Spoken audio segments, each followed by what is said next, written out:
Korean Mafia boss was declared dead when there was no pulse for 12 minutes, until a black waitress walked forward and did something that froze every doctor in that room. The fluorescent lights of Songdo Memorial Hospital's trauma wing flickered at 3:47 a.m., casting shadows across pristine white floors that would soon be stained red. In room 304, a man lay dying, not peacefully, not quietly, but with the violent, desperate struggle of someone who'd survived too much to surrender now. Park Min-jun, 28 years old, leader of the most powerful Korean syndicate in Los Angeles, had a piece of his own car's steering column lodged 2 millimeters from his heart, and his pulse had just stopped for the third time in 20 minutes. Clear! Dr. Nathan Rodriguez pressed the defibrillator paddles against Min-jun's chest. The body convulsed. The monitor flatlined again. Damn it! Charging to 300. Someone get me his medical history.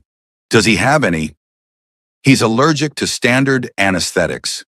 A voice cut through the chaos. Every head turned toward the doorway where a young black woman stood, still wearing her waitress uniform from Pearl Garden restaurant, the hem splattered with what looked like soy sauce, but was actually her boss's blood. Her name tag read Zendaya in cheerful letters that contrasted sharply with the terror in her dark eyes. Severe reaction to propofol. It's in his file. You gave him propofol, didn't you? Dr. Rodriguez's face went pale. How do you, who authorized you to be in security? I'm the one who called the ambulance. I rode with him. Zendaya's voice shook but held firm. And I'm telling you, if you gave him propofol, you're killing him faster than the steering column. His body's going into anaphylactic shock on top of the trauma. You need to... Miss, I don't care if you're his girlfriend. You need to... The monitor flatlined completely, the steady tone that meant death. Dr. Rodriguez swore viciously and resumed compressions, but Zendaya saw what the others didn't. The slight discoloration around Min-jun's lips, the way his throat had begun to swell, the hives erupting across his chest. This wasn't cardiac arrest from trauma. This was his body shutting down from an allergic reaction while simultaneously bleeding out internally. But we're getting ahead of ourselves. Because 12 hours earlier, Zendaya Hayes had been worrying about completely different things, like whether the new hostess, Maria, was going to show up for her shift, whether Table 7's businessman would leave more than a 10% tip, whether her manager would notice she'd been studying medical journals during her break instead of folding napkins. Small concerns, manageable concerns, the kind that didn't involve watching your employer die on a hospital gurney while doctors scrambled to save him. 12 hours earlier, 3:00 p.m., Pearl Garden restaurant in Koreatown, Los Angeles. Zendaya was in the back prep area, apron tied tight, hair pulled into a neat bun, reviewing flashcards hidden behind a stack of menu boards. Anatomy, pharmacy, emergency medicine. The subjects she'd been forced to abandon 3 years ago when her mother's cancer treatment depleted their savings, and someone had to work full-time. Zendaya! Jin Soo, the head chef, called out. Boss wants to see you. Now! Her stomach dropped. In the 6 months she'd worked at Pearl Garden, she'd seen Park Min-jun exactly 4 times. The owner rarely appeared at his own restaurant, leaving operations to his managers while he handled what everyone whispered about, but no one dared ask. His other businesses. The ones that kept Pearl Garden running even when the dining room was half empty. The ones that explained why men in expensive suits sometimes arrived after hours, why certain rooms were always locked, why the staff knew better than to ask questions. Zendaya climbed the stairs to the second floor, where Min-jun kept an office that felt more like a war room. She'd only been up here once during her interview, and the memory was burned into her brain. Dark wood paneling, traditional Korean art on the walls, and Min-jun himself sitting behind a massive desk with eyes that saw too much and revealed nothing. She knocked. Come in. His voice was deep, lightly accented, the kind that made you pay attention. Inside, Min-jun was reviewing documents, a glass of whiskey untouched at his elbow. He was handsome in a dangerous way. Sharp cheekbones, intense eyes, a small scar cutting through his left eyebrow that somehow made him more attractive instead of less. He wore his wealth casually, designer shirt with rolled sleeves, expensive watch, an air of authority that had nothing to do with clothes and everything to do with the knowledge that he could destroy you with a phone call. Miss Hayes, sit. He didn't look up from his papers. Zendaya sat, mind racing through possible reasons she'd been summoned. Had she done something wrong? Was she being fired? Had someone complained?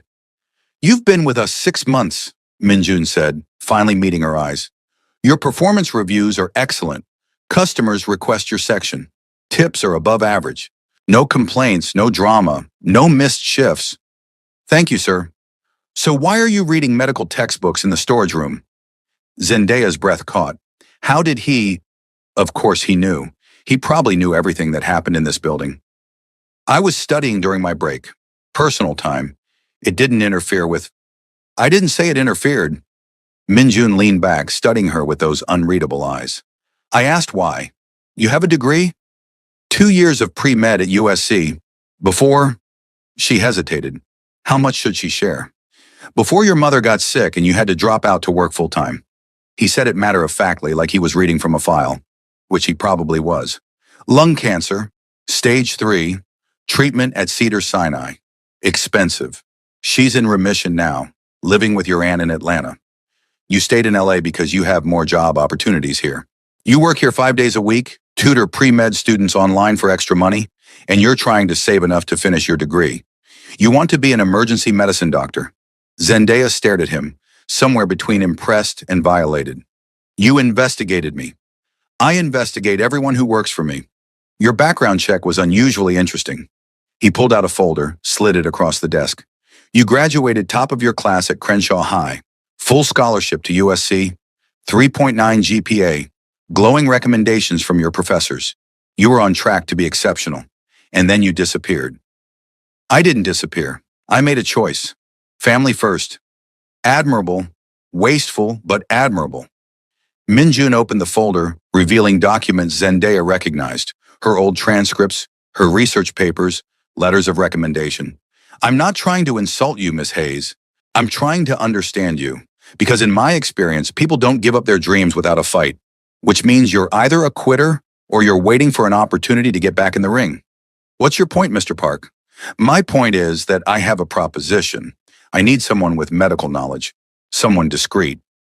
Someone who understands that some situations require unorthodox solutions. He paused, letting that sink in. I'm willing to pay for you to finish your degree. Full tuition, living expenses, everything. In exchange, you work for me exclusively.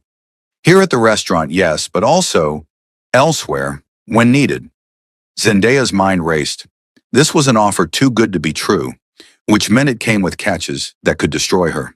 When you say elsewhere, you mean your other businesses, the ones no one talks about. I mean situations where someone gets hurt and can't go to a hospital without attracting attention from police, where discretion is worth more than credentials. Minjun's expression didn't change. I'm not asking you to become a criminal, Miss Hayes. I'm asking you to be available when my people need medical assistance that can't be official. Basic emergency care, wound management. Nothing that would compromise your ethics or future license. That's exactly what would compromise my future license. Treating people off the books, no documentation, probably helping criminals avoid arrest. You'd be saving lives. Isn't that what you wanted to do? He cut her off smoothly. The people who work for me are still people. They bleed like anyone else. They deserve care like anyone else. And if you're there, maybe they survive instead of dying in an alley because they're too afraid to call 911. It was a compelling argument, a dangerous one. Zendaya looked at the folder on the desk. Her past, her dreams, everything she'd sacrificed laid out like evidence. And if I say no, then you keep working here as a waitress. No retaliation, no consequences. This conversation never happened. Minjun's voice softened slightly. But Miss Hayes, opportunities like this don't come twice. You can spend the next 5 years saving pennies, hoping to scrape together enough for one semester at a time. Or you can say yes, finish your degree in 2 years, and start your residency with zero debt and real-world experience that will make you invaluable. Why me? You could hire an actual doctor, someone already licensed. Because doctors ask too many questions. They have ethics boards breathing down their necks. They're mandated reporters. He leaned forward, eyes intense. You're hungry enough to take a risk, smart enough to handle the work, and you have something most doctors don't. You understand what it's like to be invisible, to be overlooked. The people I'd need you to help, they're invisible too. You'd actually give a damn whether they lived or died. Zendaya sat in silence, weighing her options. This was crazy, illegal, potentially life-destroying, and also her only real shot at finishing what she'd started, at becoming who she was meant to be. I need to think about it, she said finally. You have 24 hours. Minjun pulled the folder back. After that, the offer expires. That night, Zendaya called her mother in Atlanta. Baby girl. Her mom's voice was warm despite the late hour. What's wrong? You only call this late when you're spiraling. I got offered something, a deal. It could change everything, but mama, it's complicated. Complicated how? Illegal complicated or morally gray complicated? Both, maybe. I don't know. Zendaya paced her tiny studio apartment, staring at rejection letters from financial aid offices tacked to her wall like motivational posters of failure. Someone wants to pay for me to finish school, full ride, but in exchange I'd have to work for them in ways that might not be completely above board. Silence on the other end. Then, is this about drugs? No, mama, medical work, emergency care for people who can't go to hospitals. So criminals? Probably, yes. More silence. Zendaya could picture her mother in the small house she shared with Aunt Teresa, sitting in her recliner, the one they'd bought after she finished chemo, wearing her favorite robe with the coffee stains she refused to throw away.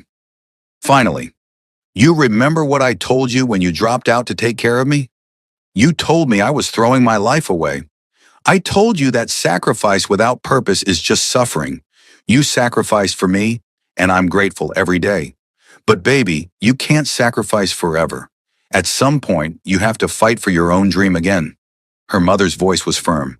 If this is your chance, and you can do it without losing yourself, then maybe it's not a deal with the devil. Maybe it's just survival in a world that doesn't hand out second chances. What if I get caught?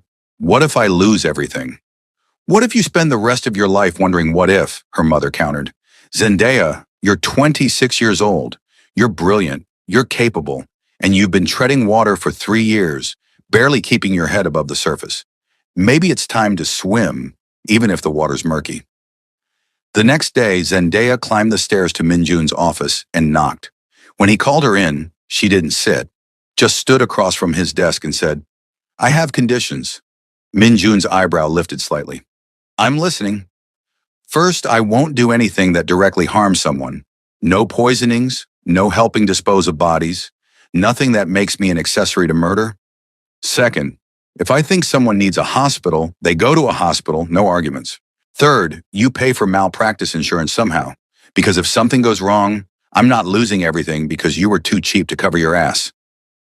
Fourth, you're negotiating. There was something like amusement in Minjun's voice. You made me an offer. I'm accepting with stipulations. That's how deals work. Zendaya crossed her arms. Fourth, once I graduate and pass my boards, this arrangement ends. Clean break. No obligations, no leverage, nothing that could jeopardize my license. You get 2 years of my service, I get my degree. After that, we're done. Minjun studied her for a long moment. Then he stood, pulled out a contract from his drawer, already prepared, like he'd known she'd say yes, and clicked a pen. I'll add your conditions. You'll review it with a lawyer before signing. My lawyer, but an actual lawyer who will explain every clause so you can't claim coercion later. Why are you being so reasonable about this? Because, Miss Hayes, I need you to want to help my people, not resent being forced to. He began writing addendums in precise handwriting. Resentful employees make mistakes. Mistakes in my world cost lives. So yes, I'll accommodate your conditions, because ultimately we want the same thing, for you to be exceptional at what you do. 2 days later, after reviewing the contract with Minjun's lawyer, who seemed surprised by how fair it actually was, Zendaya signed. Her tuition for the next 2 years was paid within 24 hours. She re-enrolled at USC for the spring semester, and 3 weeks after that, at 11:30 p.m. on a Tuesday, she got her first emergency call. The text came from an unknown number, 2847 East 7th Street, back entrance. Bring your kit. MJ Zendaya's heart hammered as she grabbed the medical bag Minjun had provided, stocked with everything from suture kits to broad-spectrum antibiotics to emergency medications that definitely required a prescription she didn't have. She drove to the address, an industrial building in a sketchy part of downtown, and found the back entrance propped open. Inside, 3 men waited. One was bleeding from his shoulder, another had a gash across his ribs, and the third, the one who wasn't injured, was pointing a gun casually in her direction. Not threatening exactly, just present. "You the doctor?" the uninjured one asked in Korean accented English. "Medical student, close enough." Zendaya forced her voice steady and approached the shoulder injury first. Gunshot wound through and through, missed the bone. "Lucky. What happened?" "What do you think happened?" The man with the gun didn't smile. "We had a disagreement with some people. The disagreement got physical. Boss said you'd fix us up, no questions. I need to ask medical questions. Was this a hollow point or full metal jacket? Were you shot from close range? Have you had a tetanus shot in the last 10 years? Zendaya cleaned the wound, noting that it was relatively clean. Through muscle, no major vessels hit. She could work with this. The injured man answered her questions while she worked, and Zendaya fell into the rhythm she'd learned in her clinical rotations. Assess, clean, treat, monitor. The shoulder wound got irrigated, packed, and bandaged. The rib gash needed 17 stitches, which she placed with steady hands despite her racing pulse. When she finished, the man with the gun lowered it. "Boss said you were good. Didn't believe him until now. They'll live? If they don't get infections, they need antibiotics." She handed over pills from her kit with dosage instructions. "And if anything gets worse, fever, increasing pain, discharge, they need a hospital. I don't care what your boss says. I'm not watching someone die of sepsis because you're too stubborn to get real medical care." "Noted." The man actually smiled this time. "What do we owe you?" "Nothing.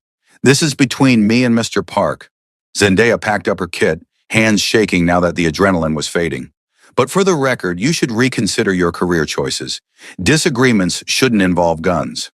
You'd be surprised what requires guns in our line of work, Doc." Over the next 4 months, Zendaya got 17 more emergency calls. Stab wounds, broken bones, one case of acute alcohol poisoning, and a terrifying incident involving someone who'd been exposed to industrial chemicals and was going into respiratory distress. She saved them all. Patched them up in warehouses, back rooms, and once in a car parked behind a church. And through it all, she barely saw Min Jun. He'd text locations, wire payment directly to her tuition account, leave detailed notes about what supplies needed restocking. But he never appeared at these emergencies himself, and at the restaurant, he remained as distant as ever. An owner who occasionally appeared to check on operations, but never stayed long enough for real conversation. Until one night in late March when Zendaya was closing her section and heard raised voices from upstairs. Not unusual, Minjin had meetings that sometimes got heated. But this was different. The voices were angry. Then there was a crash. Then gunshots. Zendaya froze. Every instinct screamed to run, to hide, to call 911. But her contract was clear. Discretion above all. And those could be Min Jun's people up there. Could be Min Jun himself. She grabbed her medical kit from her locker and climbed the stairs on shaking legs. The second floor was chaos. Overturned furniture, broken glass, and 3 men lying on the ground. 2 weren't moving. The third was clutching his stomach, blood seeping between his fingers, trying to crawl toward the exit. And Min Jun was slumped against his desk, one hand pressed to his side, the other still holding a gun. His white shirt was red. His face was pale, but his eyes were alert, tracking Zendaya as she rushed toward him. "You shouldn't be here," he said, voice strained. "It's not safe. They might come back." "Shut up and let me see." Zendaya pushed his hand away from the wound. Gunshot, left side, possibly hit his spleen or kidney. This was bad. This was hospital bad. "We need to call an ambulance, now." "Can't. Police will come. Questions I can't answer." Minjun's breath was coming in short gasps. "Just patch me up like the others. I'll be fine." "You won't be fine. You're bleeding internally. You need surgery. You need..." She saw his eyes starting to glaze, shock setting in. Okay, we're going to the hospital whether you like it or not, and we're figuring out the police situation later. But right now, you don't get a vote because you're about to pass out." She called 911, gave the address, reported a shooting. Then she did what she could, applied pressure, elevated his legs, kept him talking. Around them, the restaurant staff had heard the shots and called the police anyway, so sirens were already approaching. The others, Minjun managed. My men, Zendaya checked quickly. 2 were dead. The third was fading fast from a gut shot. She couldn't save him, not here, not with these resources. But she tried anyway, working frantically until paramedics burst through the door and took over.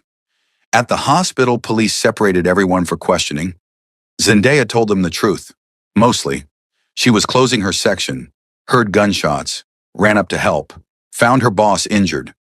No, she didn't see the shooters. Yes, she'd rendered first aid. No, she didn't know anything about his business beyond the restaurant. They kept her for 3 hours asking the same questions, different ways, but ultimately let her go. Business dispute, they concluded. Rival gang hit. The deceased shooters were identified as members of a competing syndicate. Self-defense was likely. Mr. Park would be questioned when he woke up from surgery. If he woke up. Zendaya sat in the waiting room, still wearing her bloody uniform, staring at the surgery board that listed Minjun's status as in progress. She should go home, should shower, should process the trauma of watching 3 men die in front of her.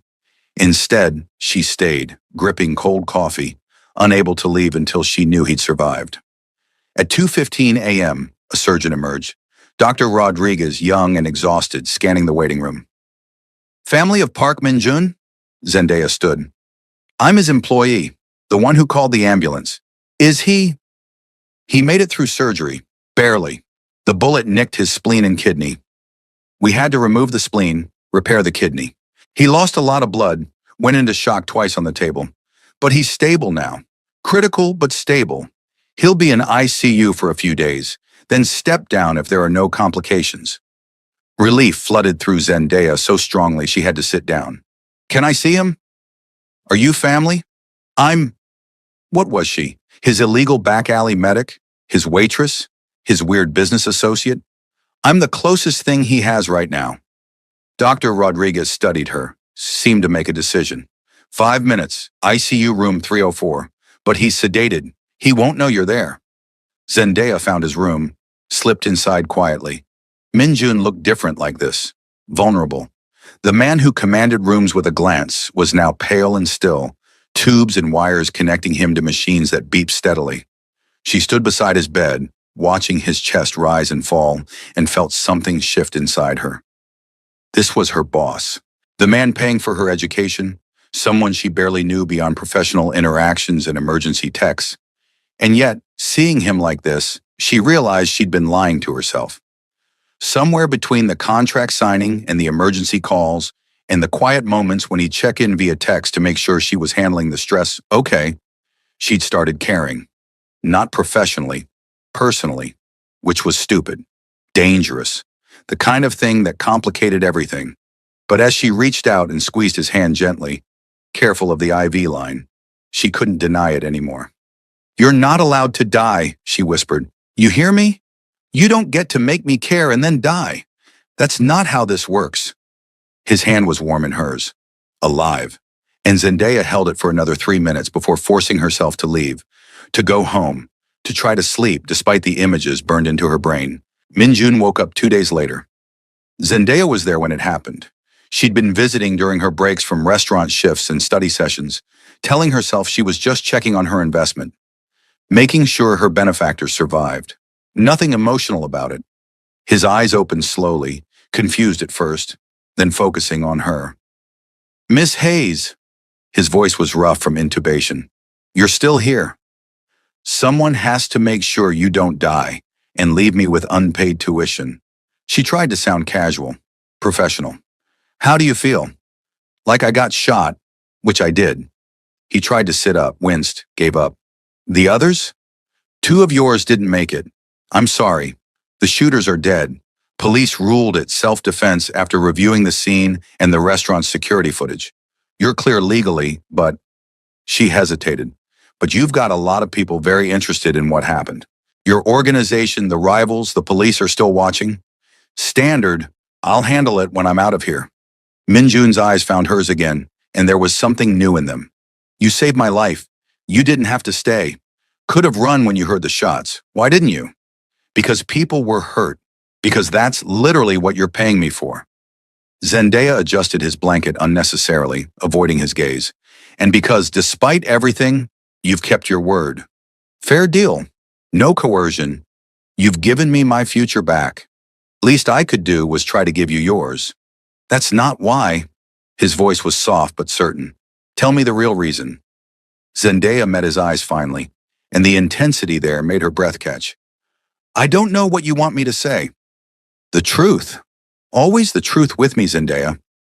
First time he'd used her first name. It changed everything and nothing. Why did you risk yourself?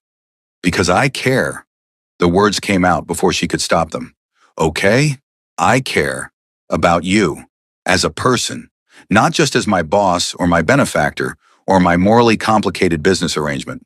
I care, and I hated seeing you hurt, and I stayed because the alternative was leaving you to die.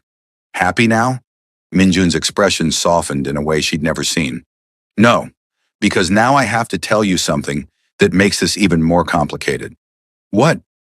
I didn't choose you randomly for this position. I'd been watching you for months before I made the offer. Saw how you treated customers, the homeless guy you'd sneak food to, the elderly Korean woman who didn't speak English that you'd patiently help despite the language barrier. Saw how you studied during every break like your life depended on it. And I thought, that's someone who actually gives a damn. Someone who'd fight for strangers. That's why I investigated you. That's why I made the offer. I don't understand what you're saying. I'm saying I noticed you before I needed you. And every time you showed up to those emergency calls, competent and caring and brave, I noticed you more. And now you're sitting here after watching me get shot, holding my hand when you think I'm asleep, telling me I'm not allowed to die. And Zendaya, he paused, struggling with words. I care too. More than I should. More than is wise. But I've never been good at denying what I want. The confession hung between them. Zendaya's mind raced. This was her boss, her employer, the man who'd given her everything. Getting involved romantically was a disaster waiting to happen. Would complicate the contract, the power dynamics, everything. This is a terrible idea, she said. The worst, he agreed. We barely know each other outside of emergencies and business. Then we should fix that. Get to know each other properly. See if this is real or just trauma bonding. Zendaya should say no, should establish boundaries, should protect herself from the inevitable complication. Instead, she squeezed his hand and said, when you're out of here, buy me dinner. Somewhere that's not the restaurant. Somewhere we're just two people. Deal. Minjun's smile transformed his face. But you're choosing the place. I've been shot. I deserve special treatment. You're going to milk this, aren't you? Absolutely. I nearly died. That's worth at least 3 weeks of sympathy. They both laughed, and something warm settled in Zendaya's chest. Hope, maybe. Or the beginning of something that could become hope if they were brave enough to let it. Minjun was discharged 6 days later. Zendaya picked him up from the hospital. He'd insisted, said his people were too busy dealing with fallout from the shooting. But she suspected he just wanted time alone with her. So, she said as they drove back to his place, a penthouse apartment in downtown LA that she'd never seen. What happens now? With your organization? The rivals who tried to kill you? They're handled. We've reached an understanding. Boundaries have been reestablished. They won't try again. That's impressively vague. That's intentionally vague. Some things are better if you don't know details. Minjun shifted in his seat, still sore. But Zendaya, the shooting changed things, made me reevaluate priorities. I've been in this life since I was 19, took over from my father when he was killed, spent nearly 10 years building an empire, making money, accumulating power. And for what? So I could get shot in my own office by rivals I barely remember offending? You're thinking of getting out. I'm thinking of transitioning, moving operations toward legitimate business, reducing the criminal elements. It'll take time, years probably. Can't just walk away without causing chaos. But I want something different, something that doesn't end with me bleeding out on a hospital gurney. Zendaya glanced at him, this complicated man who ran a criminal empire but wanted out. That's going to be dangerous. People won't want to let you go, which is why I need to be smart about it, strategic, and why I need people I trust. His hand found hers on the gear shift. People like you. I'm finishing my degree and becoming a doctor. That's my path. I know, and I won't interfere with that. But maybe after you graduate, after you're established, Maybe there's room for both things, your career and us, whatever this becomes. You're asking me to wait 2 years to find out if we're compatible. I'm asking you to take it slow. Date me. Get to know me. Let me get to know you. And in 2 years, when you're Dr. Hayes and I'm hopefully running mostly legal operations, we reassess. See if this is real or if it was just proximity and adrenaline. Zendaya pulled up to his building, put the car in park, turned to face him fully. What if I don't want to wait 2 years to figure out if this is real? Then what do you suggest? I suggest we stop pretending this is just business. Stop pretending I'm just your employee and you're just my boss. We both almost died in that restaurant. Life's too short for pretending. She reached over, cupped his face gently, mindful of his injuries. I want to try this. Really try. Not in 2 years. Now. Minjun's eyes searched hers. You're sure? Because Zendaya, my life is complicated, dangerous. You'd be constantly at risk just by association. Your medical career could be jeopardized if the wrong people find out about our arrangement. Everything you've worked for could... She kissed him, gentle because he was hurt, but firm enough to make her point. When she pulled back, his eyes were wide with surprise and something that looked like joy. I'm sure, she said. Now help me help you upstairs before you tear your stitches. The next 8 months were a crash course in balancing impossible things. Zendaya returned to USC full-time, juggling coursework with emergency calls for Minjun's organization and a relationship that deepened with startling speed. They fell into a rhythm, study sessions at his penthouse while he worked on legitimate business ventures, late-night conversations about dreams and fears, and the complicated ethics of their situation, stolen moments of normalcy between the chaos of their respective worlds. Minjun proved to be attentive and surprisingly domestic.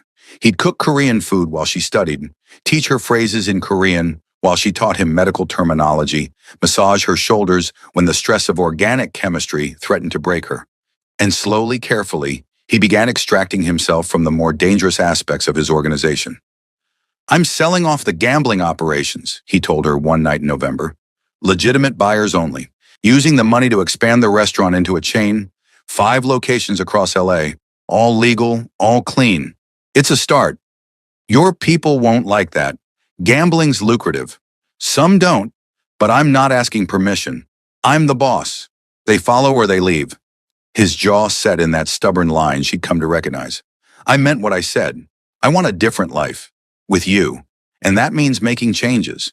But change came with costs. In December, 2 of Minjun's lieutenants broke off, started their own operation, taking a dozen men with them. It was a betrayal that hurt him deeply, though he hid it behind strategic responses and calculated retaliation. They'll fail, he said, pacing his office while Zendaya finished an essay on her laptop. They don't have the connections, the capital, the infrastructure. They'll be back within 6 months begging for their positions. Or they'll team up with your rivals and become a bigger problem. Minjun stopped pacing. You're right, which means I need to deal with this before it escalates. He pulled out his phone, started making calls in rapid Korean. Zendaya tried not to listen, tried to focus on her essay about emergency triage protocols, but she caught enough to know he was planning something significant. Minjun, whatever you're planning, be careful. Always am. I'm serious. The last time you had a business dispute, you got shot. I'd rather not repeat that experience. He crossed to her, pulled her up from the couch, wrapped her in his arms despite her protest about interrupting her work. I promise I'll be careful. I promise I won't take unnecessary risks. And I promise that if anything happens, you'll be the first person I call. Okay? Zendaya wanted to believe him, wanted to trust that he'd learned from the shooting, that he valued his life enough to prioritize safety. But she'd been in this world long enough now to know that promises meant less than actions. And in Minjun's world, violence was always one bad decision away. January arrived cold and tense. Minjun's splinter group, led by his former lieutenants, had indeed joined with rivals, creating a new syndicate that was aggressively moving into territory Minjun had controlled for years. Protection rackets were being disrupted. Shipments were being intercepted. And word on the street was that the new group wanted Minjun dead or out of LA entirely. They're getting bold, Minjun said during a meeting at the restaurant. Zendaya was upstairs studying. She'd taken to using his office as a quiet workspace since the restaurant during off hours was peaceful. She could hear his voice through the door, tense and angry. Hit 3 of our trucks this week. Took the merchandise, roughed up our drivers. This is a direct challenge. So we hit back, one of his men said. Hard. Make an example. No. That's what they want. Open warfare brings police attention we don't need. Minjun's voice was controlled. We play this smart. Cut off their supply lines. Turn their allies against them. Isolate them until they have no choice but to negotiate on our terms. It was a good strategy. Patient, intelligent. But patience required time they might not have. And 3 days later, on a Wednesday evening in mid-January, everything went wrong. Zendaya was at the restaurant, picking up Minjun for a dinner they'd planned. Her reward for acing her microbiology final. She just parked when she heard the screech of tires, saw a black SUV careen around the corner, and slammed directly into Minjun's car in the parking lot. The impact was devastating. Metal crumpled, glass shattered, and through the spiderweb cracks of the windshield, Zendaya saw Minjun slumped forward, blood streaming down his face from where his head had hit the steering wheel. She was running before conscious thought kicked in, phone in hand, dialing 911 while her medical training took over. The SUV's occupants, 3 men she didn't recognize, were climbing out, looking satisfied with their work. One saw her approaching and raised a gun. Get away from the car, he ordered. I'm a medical student. He needs help. Zendaya's voice was steady despite her terror. You want him dead? Fine. Shoot him. But right now, he might have a traumatic brain injury and internal bleeding. So either kill him quick or let me check if he's already dying. The men exchanged glances. The one with the gun lowered it slightly. You got 2 minutes, then we're finishing this. Zendaya yanked open the driver's door. Minjun was conscious but dazed, blood pouring from a gash on his forehead. Can you hear me? How many fingers? She held up 3. 3. I'm fine. Get out of here, Zendaya. They're here for me, not you. Shut up. You're not fine. You're bleeding, possibly concussed, and... She pressed her hand to his chest, felt the irregular heartbeat, felt him wince when she touched his left side. Broken ribs, maybe punctured lung. We need to get you out of this car. Ambulance is coming, one of the men said. We hear sirens. We're gone. But boss said make sure he doesn't walk away from this. So, Doc, you got 1 minute to step away. I'm not leaving him. Then you're dying with him. Your choice. Minjun grabbed her wrist. Zendaya, go, please. Don't die for me. You have too much ahead of you. And you have too much behind you to give up now. She turned to the men, desperate. Whatever he did, whatever this is about, killing him solves nothing. You'll start a war. Police will investigate. You'll never be safe. But if you walk away now, if you let the ambulance take him, you can claim it was an accident. No murder charges, no retaliation. Everyone lives. Boss said, your boss isn't here. You are. And you have to decide if you're a murderer or just a guy who caused a car accident. Zendaya's voice turned fierce. Because I'm not moving. You want to kill him, you kill me too. You ready for that? Ready to shoot an unarmed black woman who's just trying to save a life? That's going to look real good when it hits the news. The man with the gun hesitated. Sirens were getting closer now, the distinctive wail of emergency vehicles. The men looked at each other, calculating. Then the leader swore viciously. This isn't over. Tell Park he's got 1 week to clear out of our territory or next time, we don't stop at a car crash. They climbed back into the SUV and sped away just as the ambulance rounded the corner. Paramedics rushed over and Zendaya stepped back, hands shaking violently now that the immediate danger had passed. She gave them a rapid assessment of Minjun's injuries, watched them stabilize his neck, and carefully extract him from the wreckage. I'm riding with him, she told the lead paramedic. Are you family? I'm his girlfriend, and I'm a medical student. I know his history. He has an allergy to propofol. It's critical that the ER knows. We'll note it. Come on. Which brings us back to where we started. Songdo Memorial Hospital, room 304. 3:47 a.m. Minjun flatlined on the table with his pulse stopped for the 3rd time, and Zendaya screaming at doctors who didn't understand they were killing him as surely as the car crash had tried to. Security, get her out, Dr. Rodriguez yelled, still doing compressions. He's in anaphylactic shock from the propofol. Zendaya fought against the security guard trying to drag her away. You need to give him epinephrine and antihistamines. Now. or he's going to die. Stop the compressions for 10 seconds and check for an anaphylactic response. Hives, swelling, bronchospasm. I'm telling you, this isn't cardiac arrest from trauma. This is an allergic reaction compounding the trauma. Doctor. Rodriguez paused mid-compression, really looked at Minjun's chest for the first time, saw the hives erupting across his skin, the swelling in his throat, the discoloration around his lips. Shit, she's right. Stop compressions. Get me epinephrine, 0.5 milligrams IM, and IV diphenhydramine, 50 milligrams. Prep for emergency intubation if the airway swells shut. Move! The room exploded into controlled chaos. Zendaya stopped fighting the security guard, just watched as they administered the medications she'd demanded. 30 seconds. 60. The monitor still showed flatline.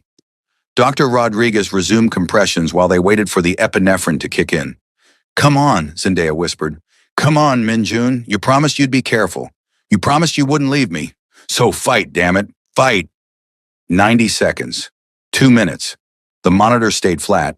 Doctor, Rodriguez's compressions were getting desperate, sweat dripping down his face. We're losing him. If the next round of epi doesn't work, beep. Everyone froze, stared at the monitor. Another beep. Faint, irregular, but there. A heartbeat. We got a pulse, someone shouted. Weak but present. Blood pressure's 60/40, rising slowly. Keep him stable, monitor for another anaphylactic response, and someone get me his full medical history, because apparently we almost killed him with standard procedure. Dr. Rodriguez looked at Zendaya, who was sagging against the security guard in relief. You, medical student, what's your name? Zendaya Hayes, USC Pre-Med, 3rd year. You just saved your boyfriend's life. That allergy should have been flagged in his records, but it wasn't. If you hadn't been here, if you hadn't pushed, he shook his head. Good catch. Thank you. Zendaya couldn't speak, could only watch as they stabilized Minjun, as his color slowly returned, as the monitor showed a heart beating steady and strong. 12 minutes. He'd been without a pulse for 12 minutes. 9 from the combined cardiac and anaphylactic arrest, 3 from the initial crash trauma. 12 minutes of being clinically dead, and she'd brought him back. Minjun was moved to the ICU after emergency surgery to repair his broken ribs and address internal bleeding from the crash. Zendaya stayed despite Dr. Rodriguez suggesting she go home, rest, process the trauma. She couldn't leave. Not yet. Not until she saw his eyes open and knew he was really, truly alive. She fell asleep in the chair beside his bed, head resting on the mattress near his hand, too exhausted to stay awake, despite the adrenaline still coursing through her system. So she didn't see when Minjun's eyes opened hours later, didn't see him look down at her, sleeping in her bloody waitress uniform, hands still stained with his blood. Didn't see his expression soften with something that looked like wonder. But she woke when his hand moved, fingers threading through her hair gently. Zendaya. Her head shot up. You're awake. Oh God, you're awake. How do you feel? Are you in pain? Should I call the nurse? I feel like I got hit by a car and then died, which apparently I did. His voice was rough but steady. They told me, said you saved my life. Figured out the allergic reaction when the doctors missed it. You died for 12 minutes. Your heart stopped completely. They were about to call it and... Her voice broke. Minjun, I thought I lost you. I stood there and watched you die, and I couldn't do anything except scream at people to listen to me. But they did listen, and I'm alive because of you. He squeezed her hand weakly. This is the second time you've saved me. Starting to think you're my guardian angel. Guardian angels don't usually wear blood-stained uniforms and yell at doctors. Mine does. His thumb brushed across her knuckles. I'm sorry for putting you through this, for bringing danger into your life, for almost dying and leaving you to... Don't apologize for surviving. Zendaya leaned forward, pressing her forehead gently against his. Just promise me you'll actually leave this life behind. No more waiting, no more strategic transitions. You walk away, Minjun, completely, before the next time kills you for real. I promise, I'm done. The restaurant, the legitimate businesses, those stay. Everything else, I'm out. Let my lieutenants fight over the scraps. Let the rivals take the territory. I don't care anymore. Because Zendaya, I died tonight. And in those 12 minutes, if there was anything like consciousness, all I could think was that I wasted time. Wasted years building an empire that meant nothing compared to having more time with you. Tears spilled down Zendaya's cheeks. You're really going to walk away? I'm really going to walk away. For you. For us. For the future I want to build where I'm not constantly looking over my shoulder. He cupped her face with his free hand. Marry me. Zendaya's breath caught. What? Marry me. I know it's too soon. I know we've only been together 8 months. I know you have a year left of school and then residency, and I'm asking you to tie yourself to a man who comes with complications and baggage and a criminal past that will never fully disappear. But Zendaya, I love you. I have loved you since you walked into my office and negotiated your own contract without flinching. And I don't want to wait until the timing is perfect, because timing is never perfect. I want to start building our life now. You just died 12 minutes ago. You're not in your right mind. I've never been more clear about anything. Marry me, please. Say yes. Zendaya looked at this man, this complicated, dangerous, infuriating man who'd given her back her dreams and then nearly died twice in her arms. This man who was promising to walk away from everything he'd built for a chance at something real. And she realized that the answer had been yes from the moment he'd first offered her a deal, from the first emergency call, from the first time he'd looked at her like she was more than just another employee. Yes, she whispered. You absolute maniac. Yes, I'll marry you. Minjun's smile was radiant despite his injuries. You're going to regret this when you see how impossible I am to live with. I already know how impossible you are. I'm saying yes anyway. She kissed him gently, mindful of his various injuries. But Min-jun, I have conditions. Always with the conditions. First, you walk away from the criminal operations immediately. Full stop. No negotiations, no gradual exits. You announce your retirement and you mean it. Second, we wait until I graduate to actually get married. I want to walk down the aisle as Dr. Hayes, not med student Hayes. Third, you go to therapy, real therapy. Process the trauma, the violence, the complicated relationship with your father's legacy. And fourth, she paused, making sure he was listening. Fourth, we're having a real wedding, big, public, legitimate. I want everyone to see that we're choosing each other, that this is real and legal and not some underground criminal alliance. Those are good conditions. I accept. Minjun's eyes were starting to drift closed, exhaustion and pain medication pulling him towards sleep. But I have one condition of my own. What's that? Promise me you'll never stop being this brave. Never stop fighting for what you believe in. Never let anyone, including me, make you smaller than you are. You saved my life twice, Zendaya. You're the strongest person I know. Don't ever forget that. I promise. She kissed his forehead. Now sleep. Your body needs to heal so you can actually survive long enough to marry me. Bossy. You love it. I do. He squeezed her hand once more before sleep claimed him, leaving Zendaya sitting vigil in the quiet ICU room, contemplating a future that had seemed impossible just hours ago. Minjun recovered slowly. The car crash had done more damage than initially assessed. Broken ribs, ruptured spleen, concussion, and soft tissue damage that would take months to fully heal. But he was alive, and true to his word, he began the process of extracting himself from his criminal empire. It wasn't easy. Some of his people accepted his retirement with understanding and even relief. Others saw it as betrayal. There were threats, attempts at coercion. One former lieutenant even tried to use Zendaya as leverage, showing up at USC's medical school with implied threats. That mistake cost him dearly. Minjun might have been transitioning out, but he still had resources, still had loyalty, and the message he sent was clear. Zendaya Hayes was untouchable. Anyone who threatened her would answer to him personally, retirement or no retirement. After that, the threats stopped. Minjun's organization restructured under new leadership. People he trusted, people who understood that the era of Park Minjun was ending, but the infrastructure would continue. He kept the restaurants, expanded them legitimately, and used his considerable wealth to invest in real estate, tech startups, and community development projects. And through it all, Zendaya continued her studies. She aced her remaining courses, applied for residencies in emergency medicine, and graduated USC in May with honors and zero debt. Doctor, Rodriguez, the surgeon who'd nearly lost Min Jun in the ER, had been so impressed with her clinical judgment that he'd written her a letter of recommendation that basically guaranteed her first choice of residency programs. The wedding was planned for August, after Zendaya started her residency at Cedars-Sinai. Big and public, like she'd demanded. A blend of Korean traditions and American customs, held at a beautiful venue in Malibu with an ocean view.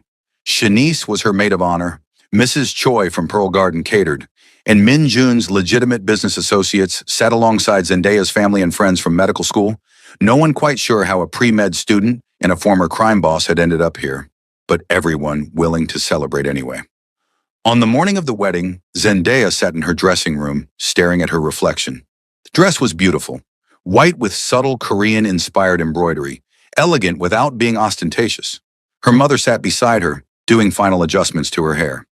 "You sure about this, baby girl?" her mother asked softly. "It's not too late to change your mind." "Mama, I've never been more sure of anything. He's a good man, I can see that. But his past made him who he is. Same way my past made me who I am. We're both people who fought for survival, who've made hard choices, who've come out the other side wanting something better." Zendaya met her mother's eyes in the mirror. "And Mama, he gave me my future back, paid for my education, supported my dreams, nearly died twice, and walked away from everything he built because I asked him to. If that's not love, I don't know what is." Her mother smiled, tears gathering. "You're right. And baby, I'm proud of you. So proud. You took a terrible situation, dropping out, working dead-end jobs, and you turned it into something beautiful. You're Dr. Hayes now. You earned that, and you found a partner who sees your worth. That's everything I ever wanted for you." They hugged, careful not to smudge makeup, and then it was time. The ceremony was perfect. Min Jun stood at the altar looking healthier than he had in months, the scars from the car crash hidden beneath an impeccably tailored suit. When Zendaya walked down the aisle on her father's arm, she saw Min Jun's eyes fill with tears. This man who'd commanded respect through fear and power, crying openly at the sight of her. The officiant led them through traditional vows, then stepped back to let them speak their own words. "Zendaya," Min Jun said, voice steady despite the emotion. "You saved my life twice, once in a hospital when my heart stopped, and once in your office when you agreed to take a chance on a man with a complicated past and a dangerous present. You saw potential in me when I'd stopped seeing it in myself. You demanded I be better, and then you stood beside me while I figured out how. I promised to spend every day of our marriage being worthy of the second chance you gave me. I promised to support your dreams the way you supported mine. And I promise that whatever happens, whatever challenges we face them together. As partners, as equals, as people who chose each other despite every reason not to." Zendaya's voice shook when it was her turn. "Min Jun, when you offered me that contract, I thought I was trading 2 years of questionable medical work for my education. I didn't know I was actually signing up for the most terrifying, exhilarating, transformative experience of my life. You challenged me to be brave when I wanted to play it safe. You trusted me with your life and your people when I was still learning who I could be. And you showed me that love isn't about perfection or timing or having everything figured out. It's about choosing someone every single day, especially when things get hard. I promise to choose you, today, tomorrow, for as long as we both live. I promise to be your partner in building the life we both deserve. And I promise that if you ever need saving again, I'll be there, always." They exchanged rings, simple bands engraved with the dates they'd met in the date Min Jun had coded in the hospital. Reminders of beginnings and second chances. And when the officiant pronounced them married, Min Jun pulled Zendaya close and kissed her like she was oxygen and he'd been drowning. The reception was joyful chaos. Korean and American music mixing, traditional dances and modern celebration, speeches that ranged from heartfelt to hilariously inappropriate. Dr. Rodriguez showed up as a surprise guest, brought by Min Jun as a thank you for saving his life. "You two are either the most romantic couple I've ever seen or the most codependent," Rodriguez joked during his impromptu toast. "She literally brought you back from death. That's some next level in sickness and in health commitment." "It's both," Zendaya called back, laughing. "We're romantic and codependent. We're efficient that way. As the night wound down, Min-jun and Zendaya stood on the venue's terrace, looking out at the ocean, holding hands and breathing in the salt air. So, Min-jun said, Dr. Hayes, how does it feel? Surreal, terrifying, perfect. Zendaya leaned against him. How does it feel to be a retired crime boss who's now married to a doctor? Like I got away with something. Like I don't deserve this much happiness, but I'm going to hold on to it anyway. He kissed the top of her head. Thank you for everything, for saying yes to the contract, yes to the proposal, yes to this life, for not running when things got dangerous, for saving me when I was dying, for believing I could be more than my worst choices. Thank you for seeing me when I was invisible, for giving me back my dreams, for being brave enough to walk away from power for something real. Zendaya turned in his arms, looking up at him. We're going to be okay, aren't we? Despite everything, the past, the complications, the fact that we're both kind of disasters in our own ways, we're going to make this work.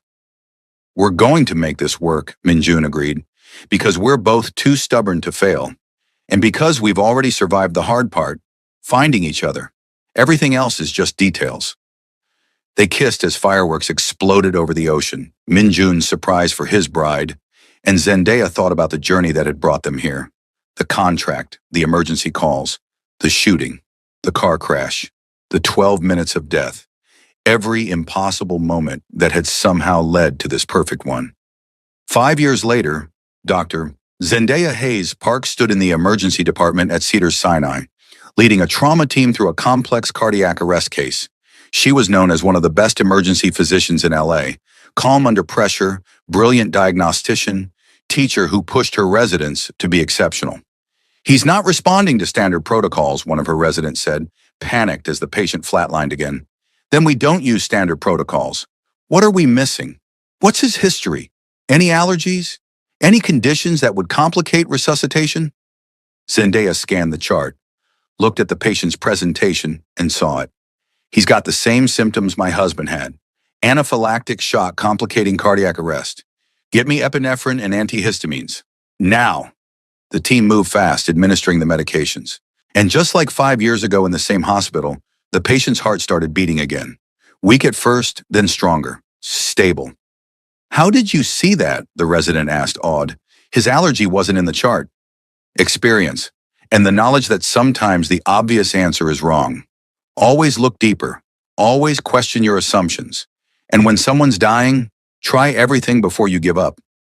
Zendaya stripped off her gloves, made sure the patient was stable, and headed for her office. Min-jun was waiting there. He often stopped by between his own business meetings to bring her lunch or steal a few minutes together between her cases. He owned 7 Pearl Garden locations now, all thriving, and had just opened a culinary training program for at-risk youth. The criminal empire was a memory. This was his life now. Legitimate business, community investment, and being married to a woman who regularly saved lives. Heard you had an exciting case, he said, pulling her into his arms. Anaphylactic shock masking as cardiac arrest. Saved him with the same protocol that saved you. Zendaya let herself relax into his embrace. 5 years later, and you're still teaching me things.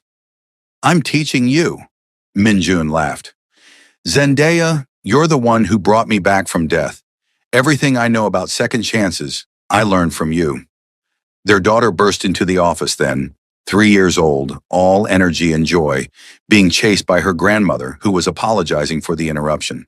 Mama, Daddy said we could get ice cream if you're done saving people. Did Daddy say that? Zendaya raised an eyebrow at Min-jun, who looked appropriately sheepish. I may have implied that ice cream was a possibility if Mama had time. I always have time for ice cream with my family. Zendaya scooped up her daughter, who immediately started signing excitedly about the flavors she wanted. They were teaching her sign language along with English and Korean, wanting her to grow up understanding all the ways people communicated. Let me finish my notes and we'll go. Later that night, after their daughter was asleep and Min-jun was reading in bed beside her, Zendaya thought about the journey that had brought them here. The scared waitress who'd taken a dangerous deal. The dying Mafia boss who'd needed saving.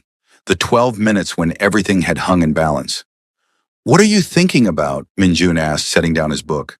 That night in the hospital, when your heart stopped and I had to fight to make them listen to me. Zendaya turned to face him. I think about it sometimes. What if I hadn't been there?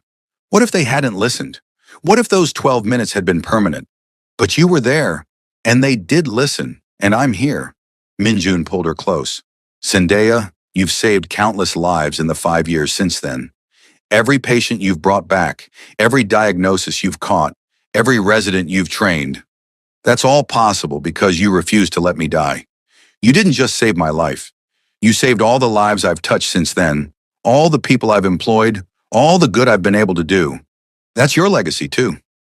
Our legacy, Zendaya corrected. We built this together. Your resources gave me my education. My medical knowledge saved your life. We're partners, remember? Equals. Partners, Minjun agreed, kissing her softly. Equals.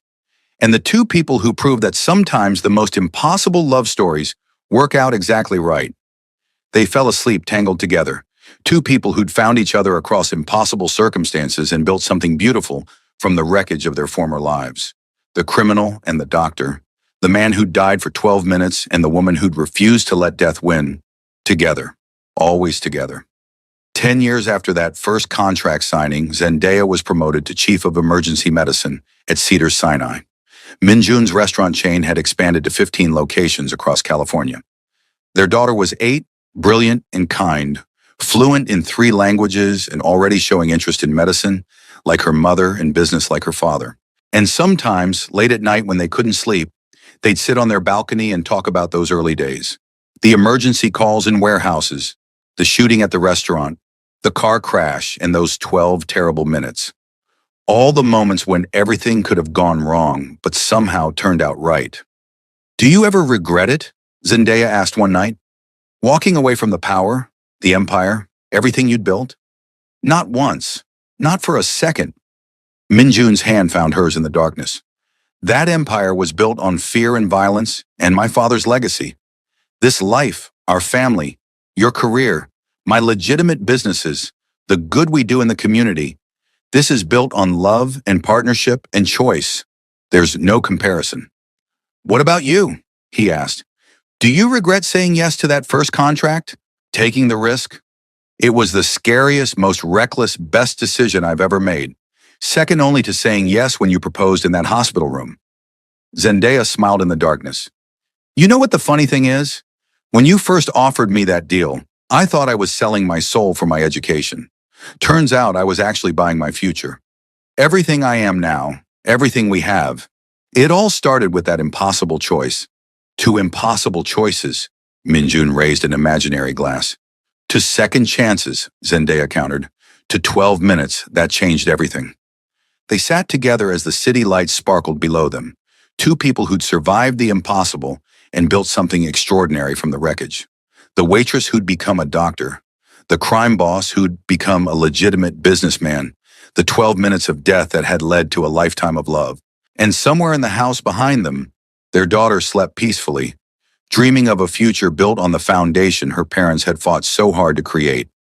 A future where anything was possible if you were brave enough to take the risk. If you were strong enough to demand better. If you were lucky enough to find someone worth saving, and someone who thought you were worth saving too. That was their story. The Korean Mafia boss who'd had no pulse for 12 minutes, the black waitress who'd done what left every doctor frozen, refused to accept death as inevitable. The love that shouldn't have worked but somehow became the thing that saved them both. And if you ask them now, years later, they'd tell you the same thing. Sometimes the most dangerous risks lead to the safest landings. Sometimes the most unlikely people become your home.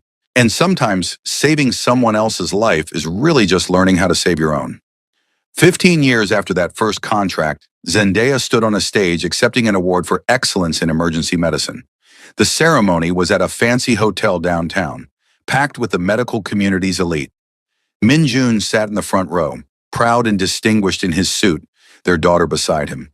13 now, already talking about medical school. In her acceptance speech, Zendaya talked about the journey. Not the criminal elements, those stayed private, but the essential truth. I was 26 years old and out of options. Someone gave me a chance when no one else would. Someone believed I could be exceptional when I'd stopped believing in myself. And that faith, that investment in my potential, changed everything. It gave me my career.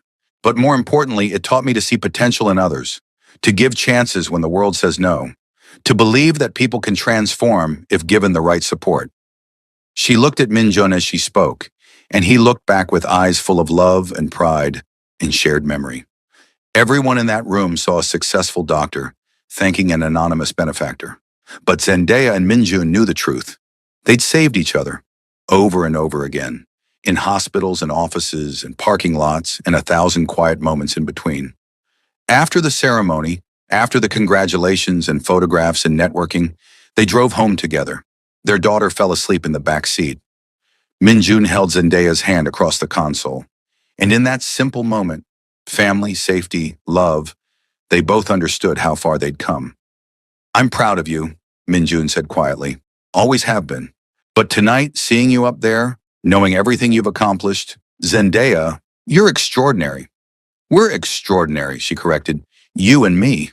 Together. That's where the magic happens."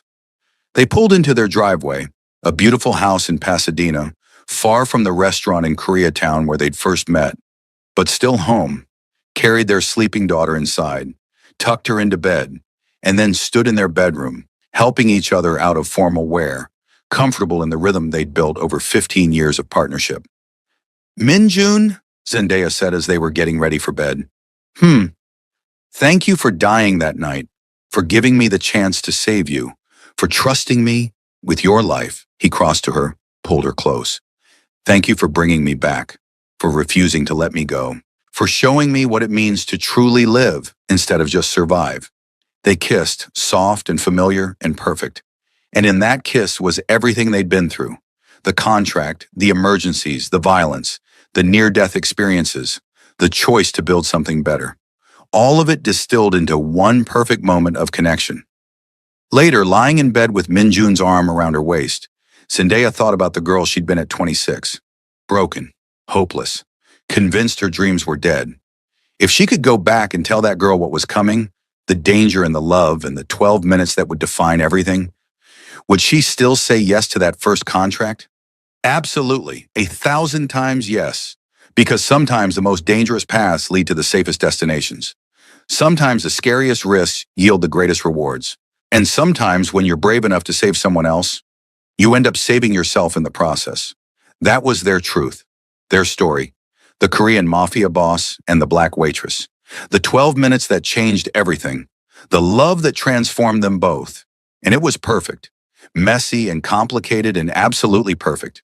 20 years later, Dr. Zendaya Hayes Park was training the next generation of emergency physicians as head of USC Medical School's emergency medicine department, full circle back to where her own journey had begun.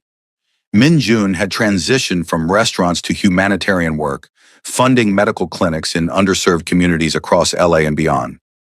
Their daughter had just finished her first year of medical school, following in her mother's footsteps.